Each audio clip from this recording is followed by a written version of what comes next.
Thank you for watching, and remember to like this video and subscribe to my channel. Thank you for your support. For the severe storms that we have across portions of the upper Mississippi Valley, we could see damaging wind gusts, hail, and isolated tornado can't be ruled out either.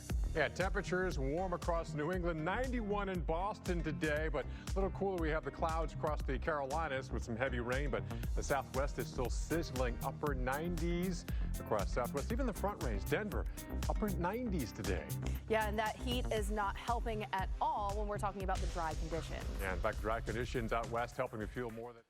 California now is on track to surpass last year, which had the worst fire season in recent record state history.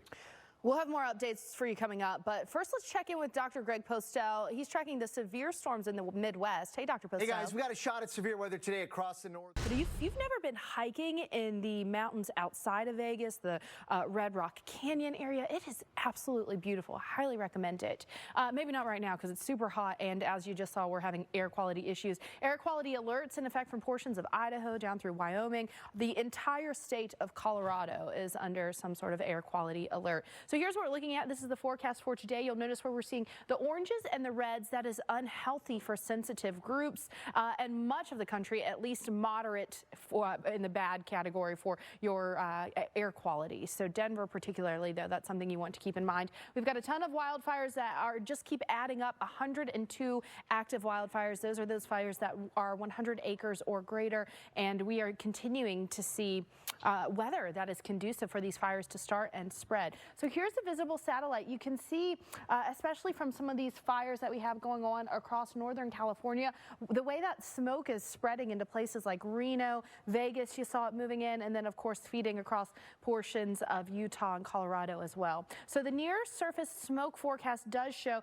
just how intense this is coming out of eastern portions of California across Nevada, encompassing the state of Utah, Colorado, Wyoming. You know, we are seeing the impacts of these fires far-reaching from where they actually are, Paul. How do you feel about it? Tweet me, tell me, because I know a lot of people love it. I just don't like it. Next 3 days, take a look at the summer sizzle that we've got going on. Summer sizzle is right. 59 million people above average in the shaded areas today, but watch how this number increases. Tomorrow, 86 million, 132 million people above average, and we're in early August. So when we're talking about above average early August, you know it's going to be hot. Here's what's going on. The jet stream is going to lift farther northward as we head through early next week. The jet stream is the driver of the weather. It determines what we're going to do.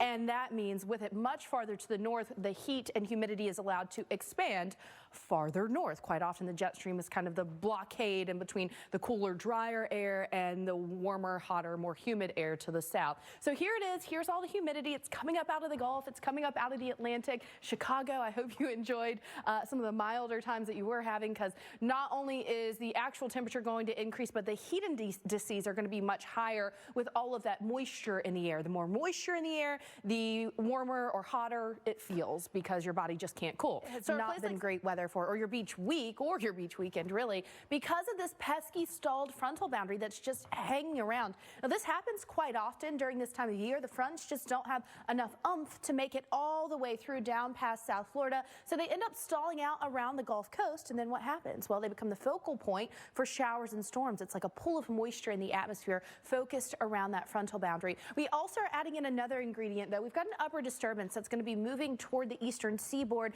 and that's going to increase the lift in the atmosphere and bring us a better chance for storms, especially along the coast from the Delmarva Peninsula down through the mid-Atlantic and through the Carolina coast as well, even into southeast Georgia. Now, in terms of severe risk, the areas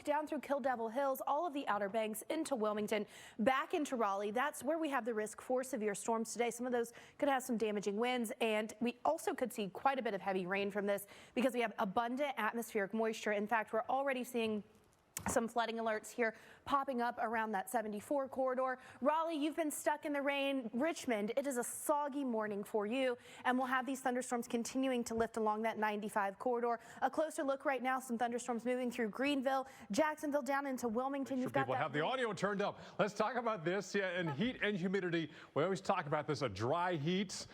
That's what you have here in Denver. Dew point 33 degrees. So the actual thermometer says 97, but it's so dry, your body sweats and it cooling process. It's cooling off very quickly. That just makes me want to cover myself in lip gloss and chapstick. It feels like 95. Yeah, not bad at all. Not bad at all. Different story here in Kansas City.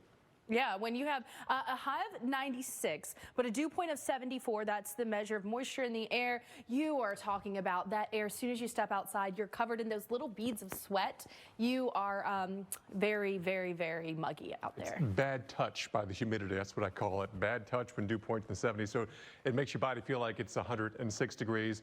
And that's what we have into next week. We're going to have the dry air out there. But look at all the humidity up and down the eastern 2/3 of the country. So this is a return to the sweaty days of August here. Certainly is. And it's not just the temperatures rising. Of course, as we mentioned, the humidity increasing. So that means those feels like temperatures or heat indices are going to be increasing as well. So for a place like Albuquerque, where your dew point's at 32, it's actually going to feel cooler than it will actually be. Yeah, not bad compared to 72 dew point in Little Rock, 97, which is brutally hot, feels like 105 degrees. It's going to be a scorcher. It certainly is. So in some of those places, you may be like, what's a great way to cool off? The hose? The hose. Or the hose on the